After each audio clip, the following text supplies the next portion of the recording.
What's up, everybody? It's the Digital World Podcast. And this is what I've been talking about all along, that there's clearly an issue, a scaling issue, that has to do with these green technologies that the world leaders want to adopt. And here, this article clearly articulates my thoughts and what I've been talking about on this channel.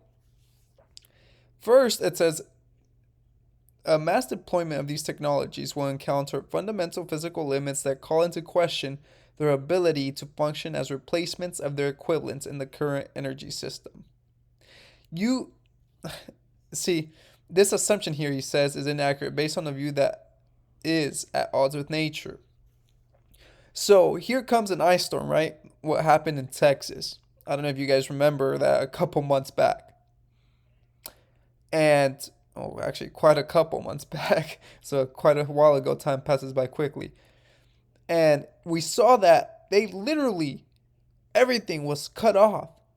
And what functioned during that ice storm was literally the what they had for fossil fuels, their propane tanks, right? They made fires using wood, etc. If they had some gasoline, they could use that as well.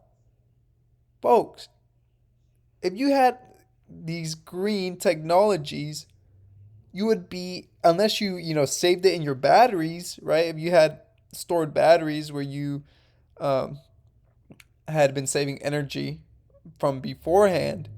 But other than that, I mean, please enlighten me.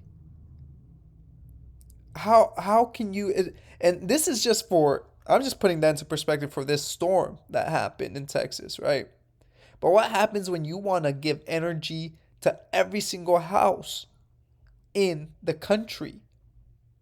Now you have a massive issue. How are you going to store enough energy in batteries? We don't have batteries that big. And if we did, that'd be an inefficient way of storing energy and getting energy to people. It doesn't work. We can't, first of all, we can't scale fast enough to where they want us. And second of all, it's a very inefficient process. What you're doing in the laboratory may not work in the real world. Here it says, under almost any scenario, global electricity demand will increase between now and 2050, and meaningful reductions in carbon emissions will need to come from changes in the primary energy supply.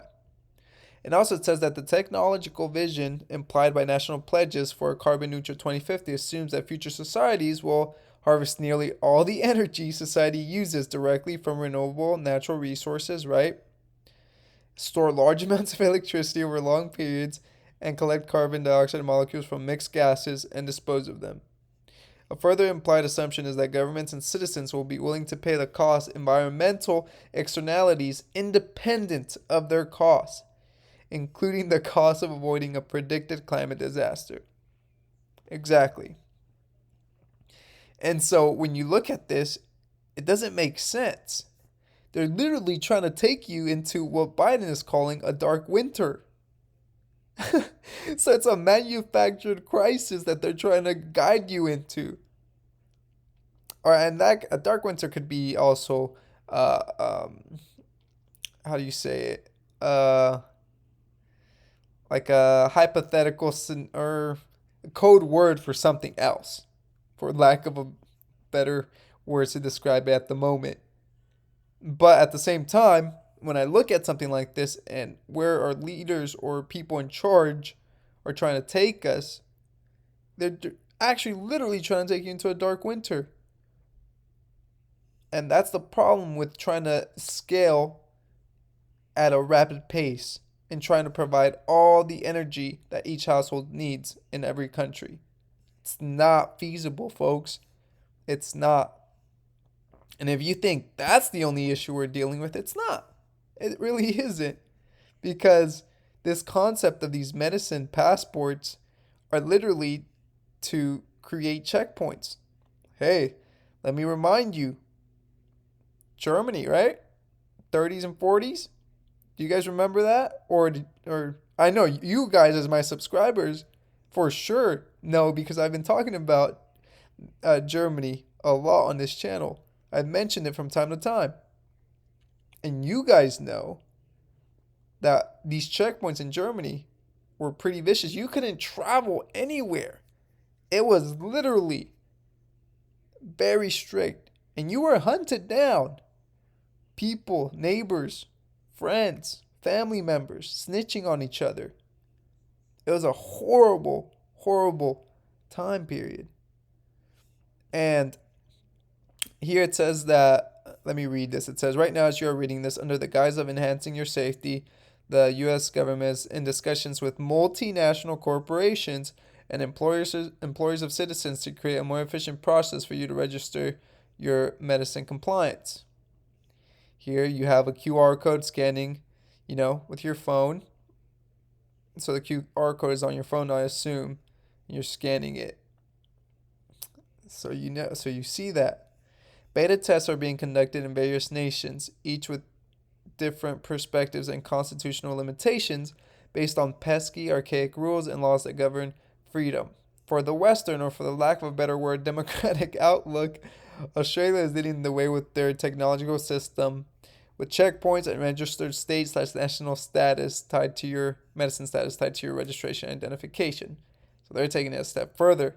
Remember, I did a video on Global ID, and if you guys haven't checked it out, you can look for it in my videos. But I tied this into where Global ID wanted to be considered a third party holding all your information, whether that be financial, health, etc. And there you can access everything, right?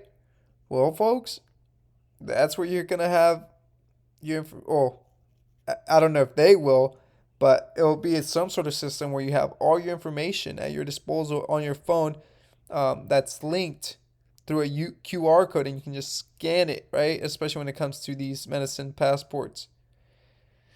And you see here, this is in France, 2021, right? The Gestapo, essentially, going around to the restaurants asking you for your QR code to register, to know if you've had the medicine. 1941. The actual Gestapo. So, folks, I'm not going to get further into it because you know what this means and you know what it is. And it's serious. And I don't want us to get comfortable. I want us to stay on the straight and narrow and keep this movement forward because we're in the middle of the crossroads.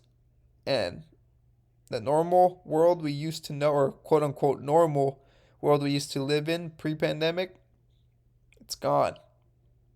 Okay? So we can help people one person at a time. And we're all responsible for helping people. And with the knowledge that we have, we're responsible for making people aware. If they don't want to hear it, that's on them.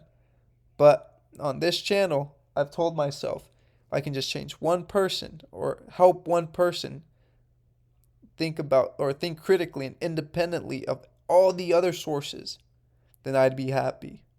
And that's what I'm here to do. So, without further ado, thank you. Let me know your comments in the comment section below or your thoughts. Like always, I am interested to hear your guys' perspective. So, this is the Digital World Podcast, and I'll see you in the next episode.